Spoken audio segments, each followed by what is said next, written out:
Welcome to this presentation. This presentation is part of an ongoing research study funded by a grant from the National Institute for Healthcare Research. Improving oral health in care homes is extremely important in terms of maintaining good oral health for chewing, for eating, for speaking. And there is considerable evidence that good oral health contributes to good overall health as well. This presentation is designed to help you to improve the oral health of your care home residents and to give you advice on how to do this. We will start with the Oral Health Assessment Toolkit, which is a brief and practical assessment of the residents' oral health needs and how we can manage these over time. As you can see from the picture of the Oral Health Assessment tool, it is designed to be used by non-dentists to provide an overall picture of what is going on inside and outside the patient's mouth. The patient's name should be completed in the top left corner, as well as the date of the assessment. The tool starts with an assessment of the patient's lips, and if they are smooth, pink and moist, they should score 0 to indicate that they are healthy. If the lips are dry, chapped or red at the corners, then they receive a score of 1, but where you see swellings or lumps on the lips, or where there is bleeding or ulcers, then they should be given a score of 2 to demonstrate that they are unhealthy. When the score has been given, you need to consider if further action needs to be taken. Where a score of 1 was recorded, then some simple interventions could be suggested, such as providing additional drinking water or using lip balm. Where a score of 2 has been recorded, then you're advised to refer the patient to an oral health professional, which in this case would be the community dental service. You or your manager should have details of how to make this referral. The Oral Health Assessment tool asks us to consider the patient's tongue next. If you stick your tongue out for me. Where the tongue appears to be pink and moist, then you record a score of 0. Where it is red, coated in debris, or appears to be cracked or fissured, then a score of 1 is recorded. Where you observe a patch on the tongue that is red or white, the tongue is ulcerated or swollen, then this receives a score of 2 and requires to be referred to an oral health professional as previously described. Inside the patient's mouth, you should be able to observe the gums either around the natural teeth or where the teeth were previously. If the patient is wearing dentures, then these should be removed at this stage. Where the gums appear smooth and pink with no obvious signs of bleeding, then a score of 0 is recorded. However, where the gums are red or swollen, or where there is an ulcer or sore spot under a denture, then a score of 1 is recorded. This should be referred onto an oral healthcare professional. Similarly, where there is generalized redness or tenderness around the gums, this should be given a score of 2 and referred to an oral healthcare professional. Inside the patient's mouth, we also need to assess the amount of saliva present. Saliva is an extremely important protective factor inside the mouth and can become significantly reduced in older patients due to many of the medications that they take. If the patient's mouth appears to be moist with saliva, then a score of 0 is recorded. If the patient's mouth looks dry with little saliva present, then a score of 1 is recorded. Interventions that can be considered in these cases including providing additional drinking water or gels to help with dry mouth. It is not recommended to suck sugary sweets or drink sugared beverages. Where the tissues appear red and raw with little or no saliva present, a score of 2 should be recorded and a referral made to an oral healthcare professional. Now, we're going to now examine the patient's teeth. The majority of care home residents do now have some of their own natural teeth, so we must help to try and maintain them. Again, we take any dentures out of the patient's mouth, and when we look inside the patient's mouth to have a look at their own natural teeth. So if you open nice and wide for me.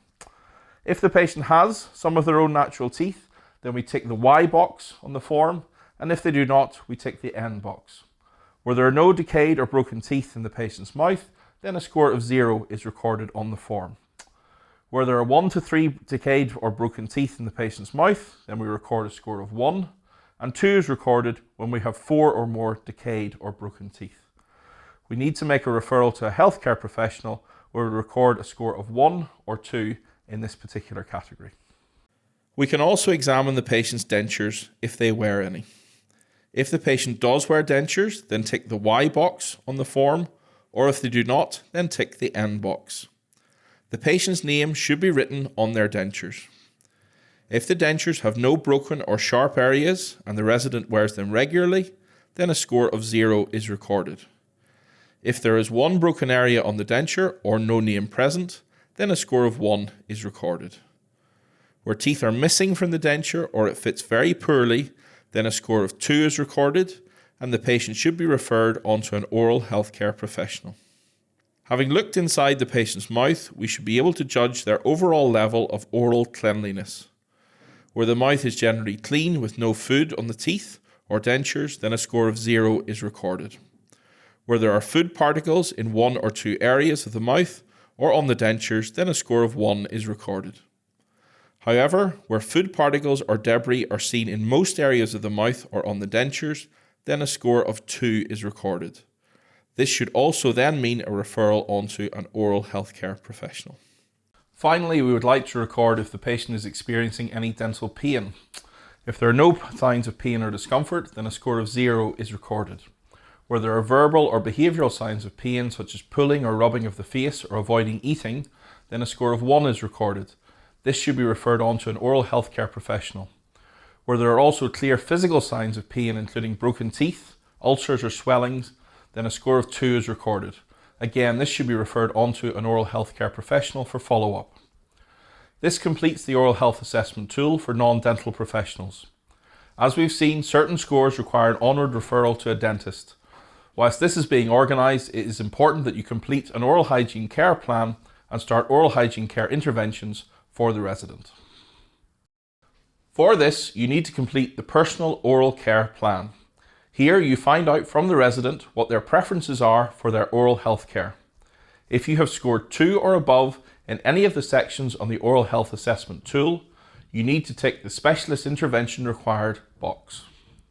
The form is very straightforward to complete and should be kept in the patient's notes as a reminder about their oral health care. Let's now turn to the support worker assisted toothbrushing. In order to help care home residents maintain their oral health, it is important to assist them with toothbrushing. Toothbrushing should be undertaken twice daily. The first step is to prepare the equipment required for toothbrushing. This should include a medium-sized toothbrush with a fluoride toothpaste. After explaining the procedure to the patient, any dentures should be removed from the patient's mouth and placed in a container of water. Ideally, patients should not sleep with their dentures in place. So we're now going to demonstrate how to help care home residents brush their own natural teeth. As you can see, I'm wearing gloves for this.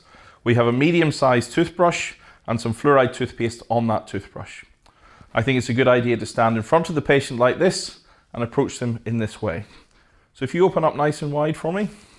A pea-sized amount of toothpaste is then placed on the brush and inserted into the patient's mouth. The brush should clean both the teeth and the gums around the teeth. Where the gums are inflamed, a small amount of bleeding is to be expected. This should not deter you from continuing to clean. Brushing all surfaces of the teeth should take around 2 minutes. Start with the lower teeth. Remove plaque by cleaning all teeth, front and back. First brush the outside surfaces of the lower teeth, then all inside surfaces, finishing with a gentle scrubbing action on the chewing surfaces of the back teeth. Repeat the same procedure on the upper teeth. Allow and assist the patient to spit out and rest as required. Dentures should be rinsed and cleaned using the toothbrush before returning them to the patient's mouth. To support you to do this, we have also provided you with some tips and tricks in the form of an instruction sheet. It is important to brush your residents' teeth twice daily, once in the morning and once at night. The nighttime routine is the most important. Again, to help you to keep a record of support worker assisted toothbrushing, we've provided you with another record form. Here, you simply complete the form after you have cleaned your residents' teeth. It is important that you complete the form each time you have cleaned your residents' teeth. There is also a section that you can complete to remind you of the tips and tricks that were most helpful for you. We would also be pleased to hear about the tips and tricks that you have found most helpful, and the contact details to do so can be found on the instruction page of the toolkit. So that completes the training. Improving the oral health of care home residents is extremely important in order to prevent pain and discomfort. We hope that you have found this useful. If you have any questions, concerns or feedback, please talk with any member of the research team or via the contact details provided in the toolkit.